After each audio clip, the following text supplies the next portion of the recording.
Halo, wewe Kimwaga. Naam, niambie familia. Mwenzako leo na furaha. Kuna nini tena? Si nilikuwa pale Kariakoo. Mara pap akatokea wakala wa Power Bank. Wakala wa Power Bank? Tena kaniambia sasa nikifungua account hapo kwenye hiyo Power Bank hata kama niteka 500, faida mwisho wa mwezi nakuja 50,000. Faida 50,000? Ukafanyeje? Sasa mimi nachezeaga fursa.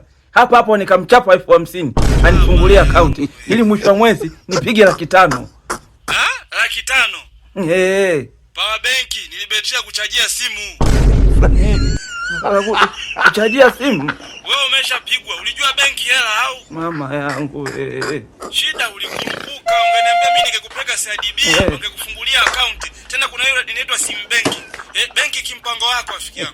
Yaani unafanya miamala kupitia simu yako bila kwenda ATM wala benki. Kupitia sim banking watu wanatoa sadaka kununua futari. Kwa hiyo ile power nani? Power bank.